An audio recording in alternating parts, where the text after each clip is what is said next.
Let's go over how to speed up recruiting in college football 25. So when it comes to recruiting a player, it is important to try to get that recruitment over with as fast as possible, just so you can move on to the next prospect, man. You don't want the recruitment lingering on all throughout the season. That's how another school comes in and steal the recruit. So in this video, we're just going to go over how to get the recruitment over with as fast as possible. If y'all enjoy the content, make sure to drop a like on the video, subscribe if you haven't already, check out my Instagram, also check out my Temple series, we having the ball. So my first tip for you guys to help speed up recruiting is going to be to upgrade your head coach and recruiter. I know it sounds super obvious, but even this tier 4, increased starting interest for quarterbacks and really any position, I don't think people realize how important that is, because when you start off on a guy top 10, and that's essentially what this is doing, you're going to start off on more players top 10. So let's say you get this on tier 4 for quarterbacks. If you didn't have it, you might only start on, 2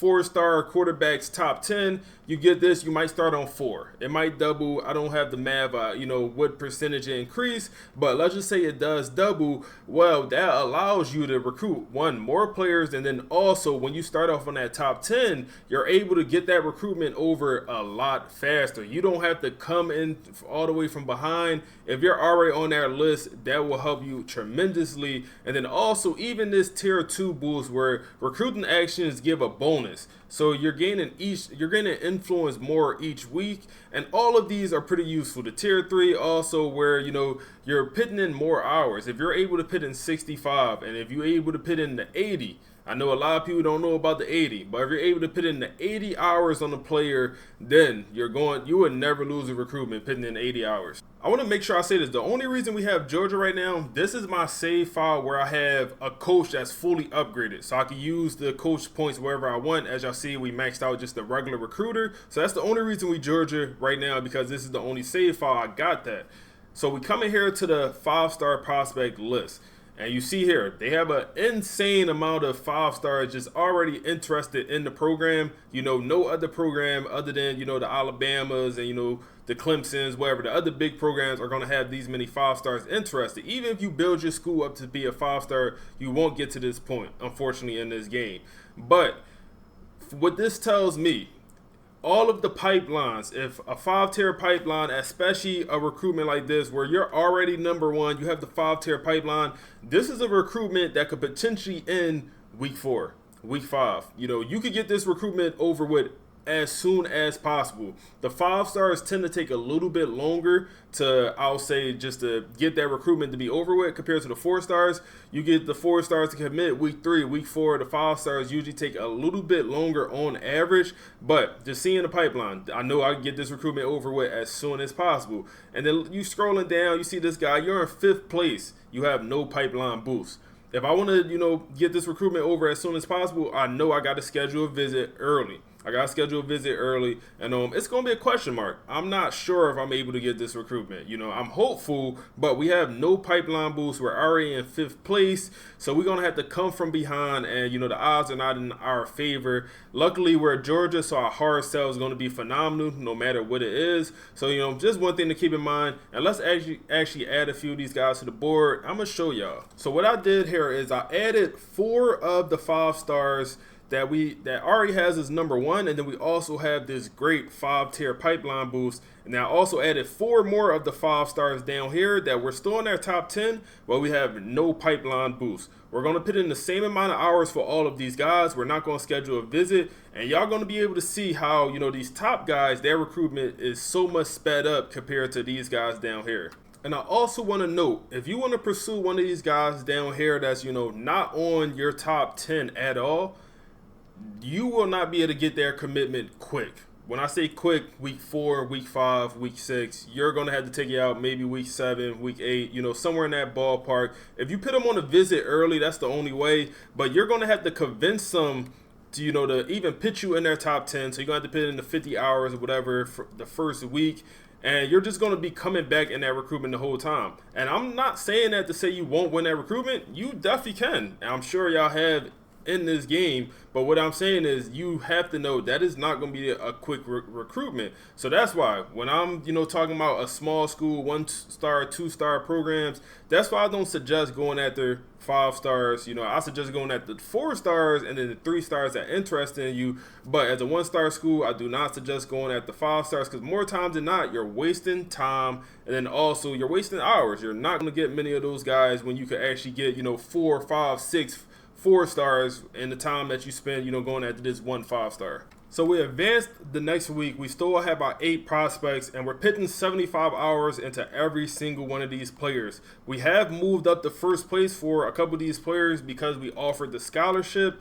So that is one thing to note there. But we're going to advance. One thing to keep in mind, we need them to hit the top 5 as soon as possible. That's what we're able to hard sell. And once we hard sell, that's going to be completely game changer. The bar is going to shoot all the way down once we're able to hard sell. So it's pretty much a race to that. We're only at week 2 here. We advanced to week 2. Coming here and look at recruiting. Every single player has hit their top 5. We are speeding through this thing. If we had a guy that we did not start in his top 10 and we had to add to the board and then trying to convince him, we will still be at his top 8. Somewhere between that top 8, top 5. We'll nowhere near be at this point. And you see here, we are dominating every single recruiting, and I also just put the hard sell on every single player. So these recruitments should speed up like crazy.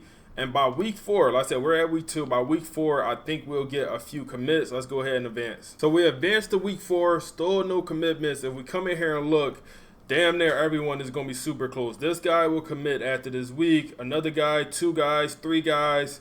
We expecting, I'll say 3 to 6 guys will commit after this next advance, which is week 5. So I'm 1 week off. Week 5 commitments is still phenomenal. Some of these guys, like you see, are super close. And this is without doing any visits. Obviously, we're a top program, Georgia.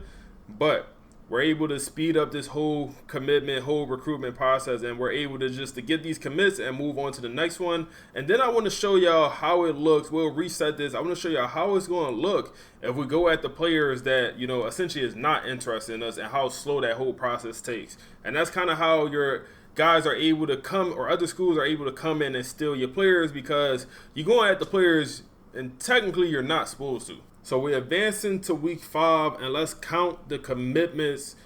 I'm predicting 5. So 1, 2, let's see, 3, 4. Can we get 5? We do get 5, and that's going to be it for this point. So we get 5 out of 8 commitments already. We are in a great spot. And 3 out of our 4 guys with the pipeline boost, that 5-tier pipeline boost, have already committed. This guy, he'll commit after this week. And then our other 2 guys with the no pipeline boost, they will commit after this week as well. Let's go ahead and reset it. It's no point for me to even advance this. This guy, he got the visits lined up. It's not until the following week, so he's going to commit. Let's just go ahead and reset this, and let me show y'all the version where, essentially we go at the guys that's not interested. So this time we're going to do the same exact thing when it comes to pitting in as many hours as we can. We're going to try to put the 75 in for all these players, but we're going after none of these guys, all 5 stars, none of them that are interested in us. Last time we went after all of these guys. This time we're going after none of them are interested in us. We got 7 guys here, 5 stars, and let's go ahead, offer the scholarships, and we'll put the hours in. All right, so we advanced to the next week, and you see one guy already locked us out. We literally had no chance. We offered him the scholarship during that first period. The second period where you go to put the hours on, he locked us out. So we're down to 6 guys here, and we're still not in any of these guys' top list at all. So we're going to have to come back in these recruitments. And one thing you're going to see, with the other guys, we was able to get them to commit week 5, week 6, in those periods. Here, you're going to see, we're going to do the same exact thing. Put in as many hours as we can. 75 for this guy. We can only put in 65. So that's the one, difference. But you're going to see these guys are going to commit later. It might be week 8. Week 9, we might get all of these prospects, but it's going to be a bigger chance that we lose out on them. Let's go ahead and advance. So we hit week 4, and let's check out recruiting. We put the hard sell on last week for every single player, and out of everyone, we have one guy who probably is going to commit week 5. Before, we have 5 players commit week 5. This time, we're going to have 1 player commit week 5, which is good. I think it's also, worth mentioning we're Georgia. So, you know, things are a little bit crazier. Things are a little bit crazier. If you do this, you know, with your normal school, it's going to be a lot slower. And then also we have our recruiter maxed out. That's why it's important to max out that recruiter. That also plays a big role in all of this as well. But all of these guys are going to commit week 6 compared to, we pretty much had all our guys last time commit week 5. Let's go ahead and advance. So advance to week 5 and we get our 1 commitment just like we expected. Let's advance to week 6. We advance to week 6 and now we're at 5 out of 6. This guy will commit after this week. But like I said, this is Georgia. So things are a little bit, you know, faster, crazier than if you do this with a 2-star, 1-star program. It's a lot crazier, a lot faster than if you do it with 2 or 1-star program. But here you see, on average, we had more guys commit earlier when they was already in our top 10.